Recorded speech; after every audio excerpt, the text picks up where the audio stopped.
So, you want to get into the Magic story, but you don't know where to start. Unfortunately, the answer is a little bit more complicated than just go here, read this. Unless it isn't, if you really just want the short version, I guess you can skip to the end and I'll tell you where to go. Magic story is largely shaped like this. The beginning of this story is the ending of this story, which is subsequently the ending of this story.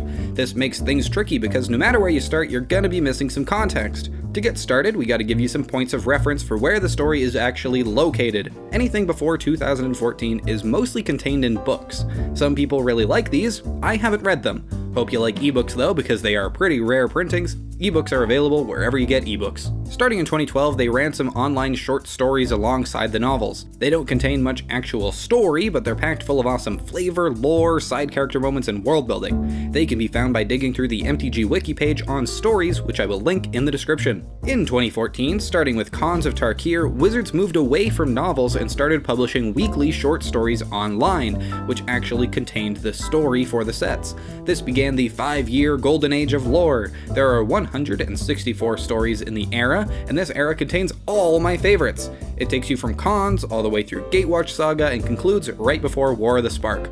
These can be found on the MTG story page. War of the Spark is the grand finale, the Infinity War of the series. This is where they temporarily went back from free fiction to paid ebooks instead. Don't bother with these. War of the Spark 1 and 2 are largely considered not to be canon by lots of people, and seemingly by the Wizards story team as well.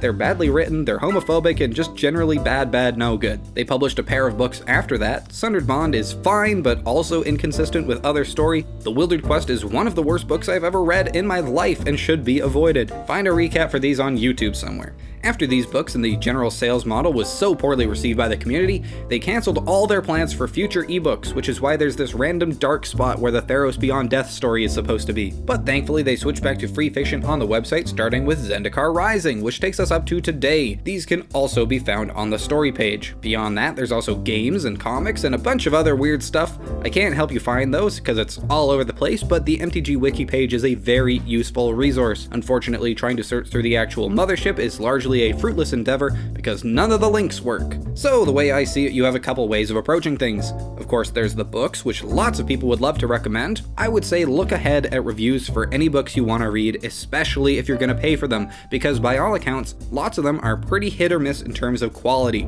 The only book I've personally read was In the Teeth of Akum, and it was the other worst book I've ever read. So avoid that one at the very least. What I would recommend to people wanting to get into the lore is to start at Khans and work your way through it. I understand that's a huge time investment, but this stuff contains some seriously awesome stories. There isn't too much to get caught up on from this point, and I'll cover what you need to know in just a second here. The third option is to start with the Zendikar Rising free story reboot and keep up with the new stuff as it shows up. Completely a reasonable choice. This is the lowest investment starting point, and it allows you to go back and read more later. The fourth option is if you're the type of person who likes to jump around on Wikipedia articles, then honestly, you can kind of just pick a setting you think is cool, locate the story for it, and go. Then you can just Google characters as they show up. I wouldn't do this, but some people like to consume stuff that way, and because Magic doesn't easily lend itself to go here, read this is a completely valid option. Alright, let's talk about the stuff you need to know to get started from Khans block. There's a lot of things to know, but the only thing you need to know to get started from Khans block are: in the first Zendikar, Chandra, Jace, and Sarkhan were tricked into releasing the Eldrazi onto Zendikar by Nicol Bolas. The Eldrazi were originally trapped there by 3 ancient planeswalkers. Gideon was also there when they got out, and he's currently fighting a war on 2 fronts, trying to help the Boros on Ravnica and also fight the Eldrazi on Zendikar.